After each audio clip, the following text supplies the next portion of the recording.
We need to talk about Betanet because there's a lot of misinformation about it and a lot of misunderstanding surrounding it. Which is, I mean, I'll own up to it. It's kind of my fault. In the original first video that I made that has blown up absolutely since it was first posted, I really didn't do a great job of delving too deep into it, to explaining what Betanet even really is. So it seems like there is just a lot of misunderstanding. So I'm going to take this video to fully demystify everything and explain exactly what's going on in detail. And I'll still try to explain it in a way that most people can understand in a less tech-savvy fashion.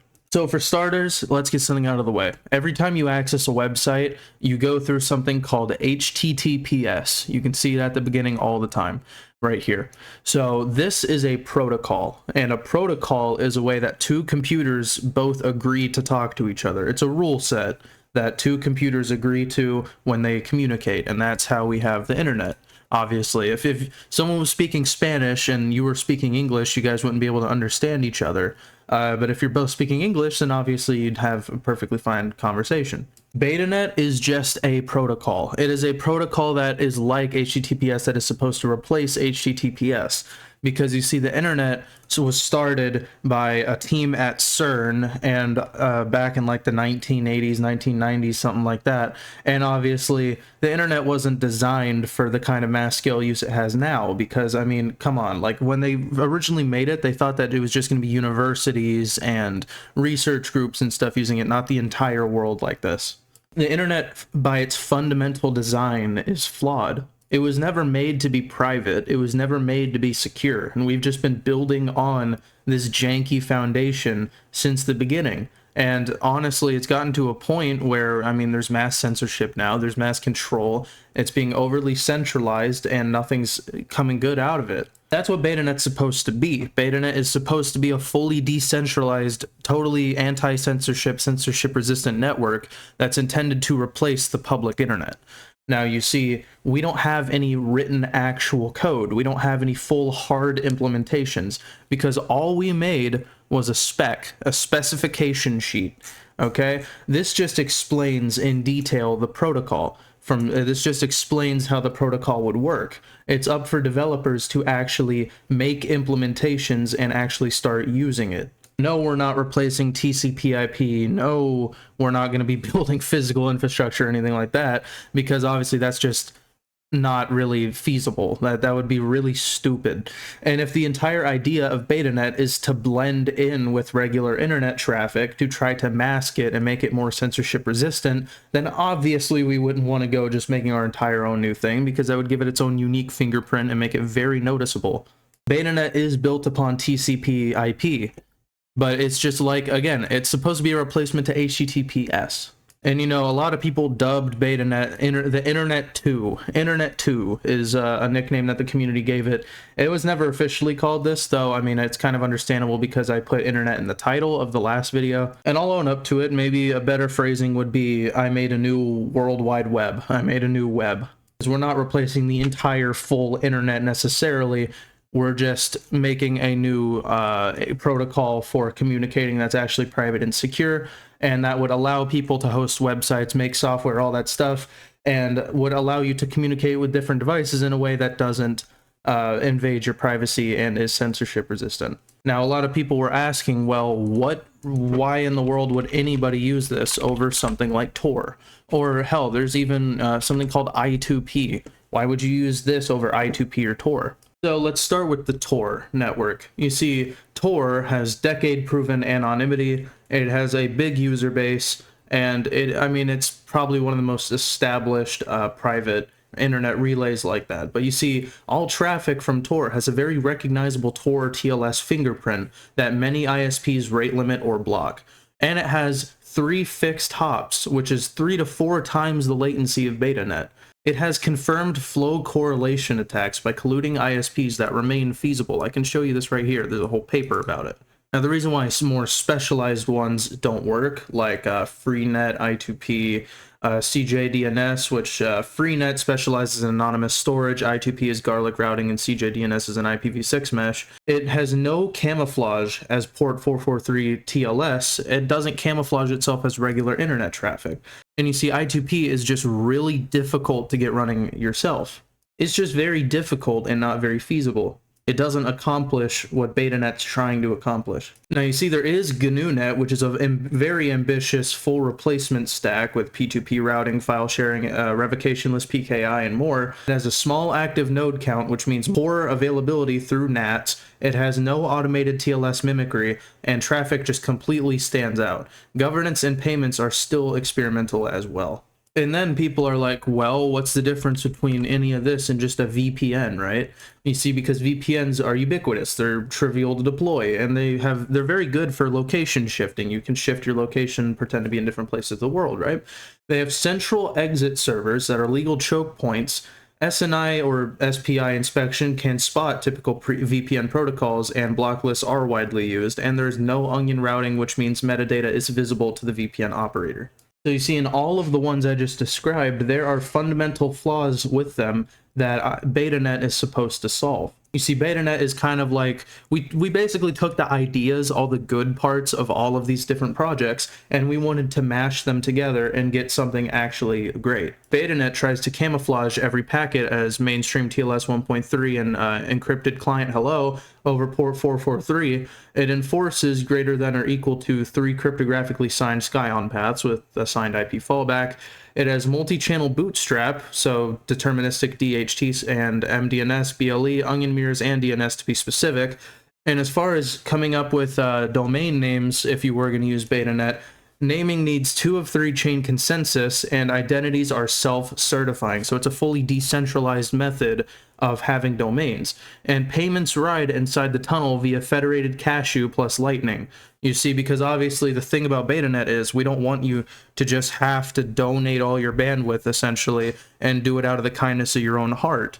That wouldn't be self-sustaining. It's supposed to be a self-sustaining network. So, optionally, nodes can set it up where they charge a small little digital eCache fee for routing your traffic through them. There can be free nodes out there. It's just if they want to have optionally charging small fees through eCache, they can. It is an open weighted on-network governance, which means that there's no owner keys and no central authority controlling the project. You see, earlier in my last video, I talked about the Tor project, and I said something about it being centralized, and people were like, look at this dumbass, he's saying Tor is centralized. No, that's not what I'm saying. What I'm saying is Tor is controlled by the Tor project, the central authority behind Tor.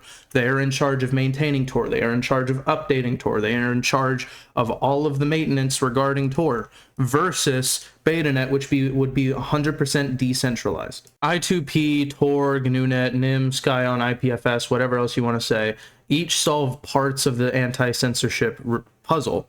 But Betanet fuses their strongest attributes, SkyOn signed paths, Tor-style bootstrap diversity, NIM-style mix hops, IPFS, object exchange, and adds camouflage plus economic self-sustainability.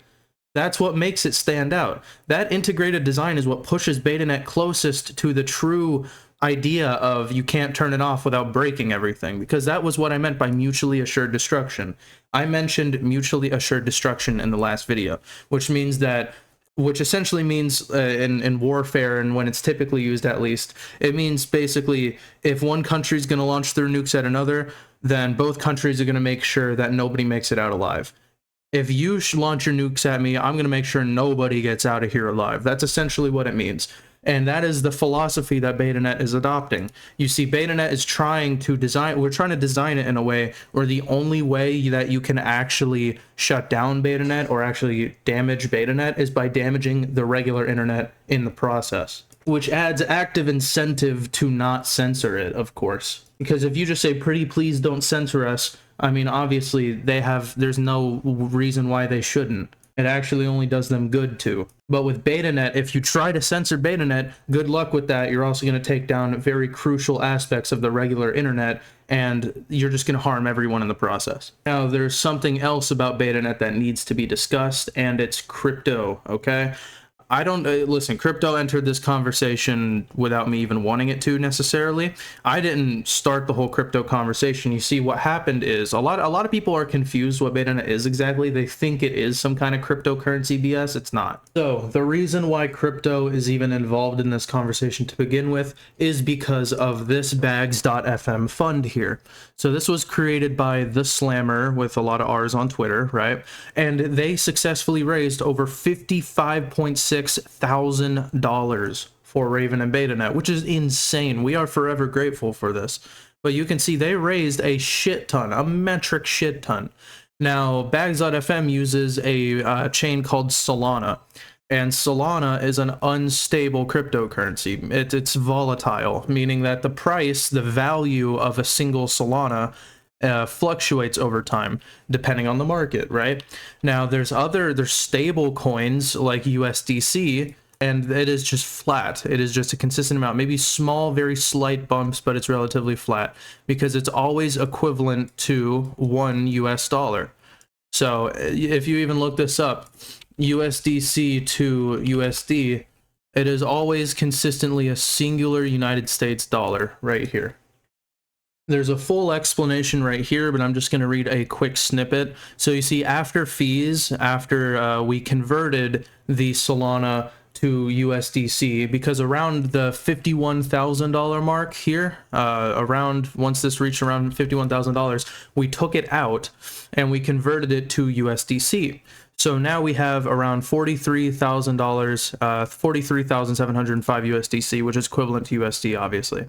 So we got some criticism by cryptocurrency enthusiasts who believe we withdrew early, noting that we could have potentially seen larger gains. We could have gotten, some of them were even saying like, oh, you could have gotten like 7, 10, 9 figures. You could have gotten like 400,000 or whatever. Now, this guy here, Don, says, hey, Raven Dev team, I think you misunderstood how fees/royalties work. No one's mad at you for claiming the fees, and there isn't an issue whether it's early or late to claim the fees because the fees are not like your holding supply you sold on our heads.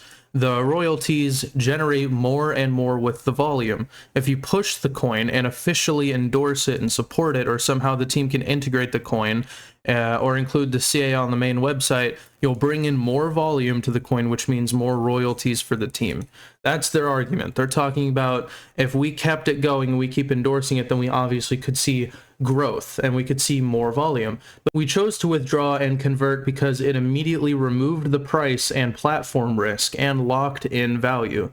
You see, royalties depend on an uncertain future trading volume. To equal $55,000 at a typical 1 to 3% rate would require 1.8 million to 5.5 million in additional volume, which we can't guarantee and shouldn't promote for our own fee income. Our mandate is to protect principal and avoid regulatory or reputational risk and keep operations tight. If we support the project further, we'll do it transparently without creating incentives to trade for our benefit, but I don't think that's going to be happening. I think simply put, I mean, this is the simplest way we can put it. Rather than betting the golden goose would lay more eggs, we decided we are okay with the golden egg we have already received. With a project like Betanet, we value stability more than we value potential gains, okay? I mean, they're talking about it like if we kept it going, there was no way there was going to be a risk, but there is a risk in potentially continuing that. And simply put, we're okay with $43,000. That is a tremendous amount of money. We can't be happier, and we thank the Slammer and everyone else who contributed to this. It's absolutely amazing. We are going to put all the money back into Betanet and Raven and continue making this project better. But you can see exactly how we're going to use it right here. We promise we will do it that way. Instead of keeping it going and speculatively gaining more, we just decided to go for the stable option, because if we pulled out now, then we were guaranteed 43,705 USDC. But if we didn't pull out now and we kept it going, then it would have been speculative. We could have lost more. But to put it simply, Betanet is not crypto related, and Betanet is not a cryptocurrency. It's not. I saw a lot of people being like, "This is a rug pull." What? What? How?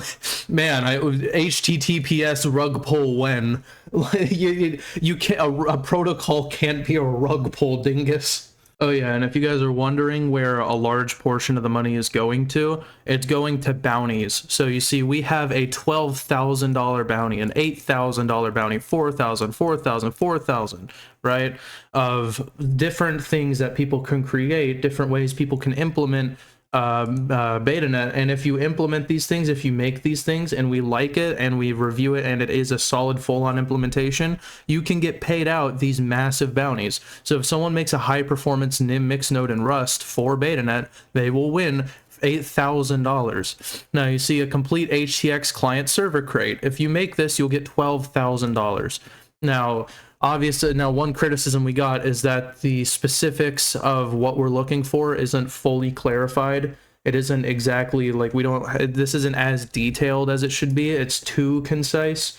So we will, after this video goes up, we will be updating this soon to be more specific. But moving on from the money, let's talk about how Betanet works in a simple and easy to understand way, because a lot of people are confused on how Betanet works, which is understandable. I mean, this is some pretty complex stuff. How many of you even know what half of this shit means, right? So here's exactly what would happen with your device step by step. First, it would find other nodes with no central list of how to do that. Your app discovers peers in several ways. It can look in local network locations, short-lived rendezvous IDs, Bluetooth, onion listings, DNS as a last resort. Each request includes a tiny work proof to limit spam. It keeps at least 5 peers.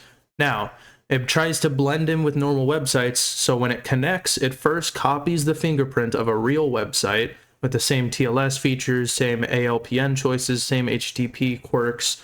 This calibration makes your connection it's supposed to make your connection at least indistinguishable from regular internet traffic to that site or CDN. Now, it presents a one-time access ticket, so inside that normal-looking request hides a small, tiny, time-limited ticket, often in a cookie. Now, servers accept 1 ticket per hour per key and rate limit by network prefix, so mass replaying doesn't work. Now, it creates a private tunnel inside your lookalike connection, so after the outer TLS finishes, your app and the Betanet server run a second encrypted handshake called Noise XK, and these keys are rotated regularly and counters are reset, so even long sessions don't leak patterns. Starting January 2027, this inter-key agreement must be post-quantum resistant using a hybrid of X25519 and Kyber 768. It sends data shaped like web traffic, so Betanet frames are encrypted and padded. Idle times, ping priorities, and HTTP 2 or 3 settings mimic the real site's behavior with slight randomness to avoid standing out. Then it uses multiple routes and switch fast, so paths are chosen using Skyon, which is, I mean, I don't really, the best way I can show you is by just looking it up here. So Skyon is a future internet architecture that aims to provide high availability and efficient to the point packet delivery. So essentially it's just a different internet architecture that Betanet is being built upon. So Skyon is not widely adopted though. It is currently mostly just used in Zurich, Switzerland, or small parts of the EU, so it's not really widely adopted. So if a link isn't Skyon aware, gateways tunnel Skyon traffic inside the same disguised connection. No special headers on the open internet.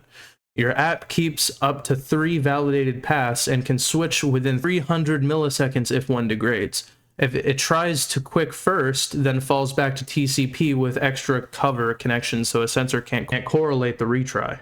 For stronger anonymity, traffic can pass through 2 to 3 NIM mix nodes. This is optional, of course. The set of mix nodes is chosen each hour from public randomness beacons plus per stream entropy, with geographic AS diversity, so routes aren't predictable. Now, it uses self-certifying identities and human names. So each service has a cryptographic ID. So have you guys ever seen like a Tor domain, a Tor onion address? Yeah, like one of those essentially. It's a hash of its public key. Now, it's human-readable aliases like domains on the regular internet, like github.com, is obviously a lot more human-readable than, let's see here, it's a lot more readable than 140821133, right? Obviously, that's much easier to remember than that long number string. Okay, so Human readable aliases are recorded on 3 independent chains. A name is accepted once the same record is finalized on any 2 of the 3. If finality stalls for 2 weeks, an emergency signed quorum can advance names until normal finality returns. Now, as far as the eCache and the Cashew implementation, all that works is you pay with privacy-preserving vouchers. So there's small eCache vouchers through a system called Cashew. And I will show you Cashew really quick because they have a very simple image that explains it. So these are the mints, and obviously you can exchange Satoshis from mint to mint, and you can exchange digital money, eCash, with different users. Small eCash vouchers are signed by federated mints that pay for relaying or services, optionally, of course. Operators can settle larger balances over Lightning. Vouchers never leave encrypted channels, so it's a nice way to keep the system self-sustaining monetarily as well. Now, the governance resists capture, so voting power blends uptime with staked eCash, but caps any single network, or ASN, or organization so no one can exceed 20 to 25%. Proposals need supermajority weight across many ASs and regions and multiple healthy paths. Even after passing, upgrades can wait at least 30 days and auto-defer if network diversity degrades. Now, there is exact logarithmic calculations that you can make to prove that it's very difficult to sway votes. A lot of people were really concerned about the democratic voting system that I talked about in the last video. So to make Betanet truly democratic and to make it truly decentralized, the entire network can vote on proposals made by any node or whatever, right? Now, what happens if you just spin up a gazillion nodes and then sway the votes, right? And also a lot of people were worried that it was pay to win. It's not pay to win. So let me explain. Uptime is how long the node has stayed continuously online. And it's capped at 16 once the node has been up for around 18 or 19 days or so. Stake is how many Satoshis worth of Cashew vouchers the operator has bound to that node. Doubling the stake adds 1 extra vote point. So every node stops gaining a maximum uptime score after 16 points, and 1,000 nodes at a maximum score give 16,000 points. But a well-maintained single node already has 16. Funding 1,000 nodes at this amount of Satoshi each costs 1 Bitcoin, yet yields only 3,000 stake points total. Every compliant node must keep 3 or more signed Scion paths as well, so scaling that to hundreds of nodes means literally renting IP space, AS numbers, or tunnels, which is another real cost that honest operators can easily observe. So an attacker would need a lot of capital, operational AS diversity, and separate hosting tunnels so the Scion path validator even accepts the pass, and months of uptime. This combination makes attack not really viable. Large-scale vote manipulation is very detectable, costly, and slow enough for the community to counter-mobilize. So it's very difficult for this system to fail as far as mass swaying a vote. So as an internet successor, this is a good question I got in the comments. Would I still need a service provider to access it? Like, how would I get it set up on it? So you see, you would still need an ISP, but only for a generic IP link. Betanet sits on top of whatever physical or wireless pipe you already have, like home fiber, DSL, LAN, LTE, 5G, whatever else, Starlink. I mean, literally whatever you have. Betanet treats them all as dumb pipes. So Betanet is installed software. So whether that be a desktop daemon, a router plugin, a mobile app, that tunnels through port 443 and blends into ordinary HTTPS. You still pay someone for last mile connectivity, but you do not need their permission, special ports, or even static IPs. To the ISP, it just looks like regular Chrome browsing a CDN. So Betanet's hard to block because it looks like ordinary HTTPS to popular sites or CDNs down to fine details.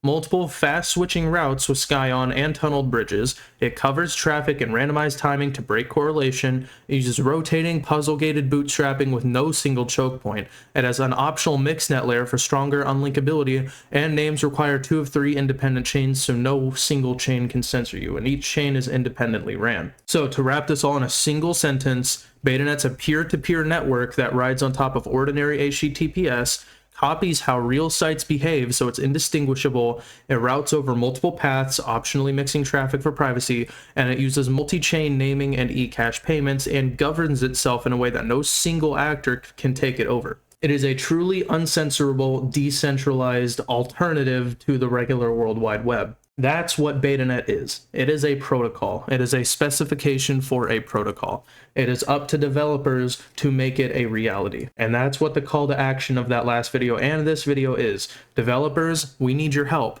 Now, Betanet is early in development as well, so there are a lot of noticeable problems. If you really sit down and read through the specification, there are some problems. So some people may be a little confused because we don't delve too deep into exact hard details on some parts, and it kind of leaves open room to kind of maneuver around a little. And obviously some things aren't as best explained, whatever else. We need your help. Help make the specification better. If you notice fundamental problems, help us solve it. I mean, Betanet's just getting started. This shit released, what, fucking yesterday? The day before yesterday? This shit is still very new, so we need help. We need support from people who know what they're doing to help make this more possible. And then we need real implementations from developers. Then it has a trickle-down effect where eventually it gets to the end user, and it should be very easy for an average non-tech-savvy standard end user to just simply use Betanet.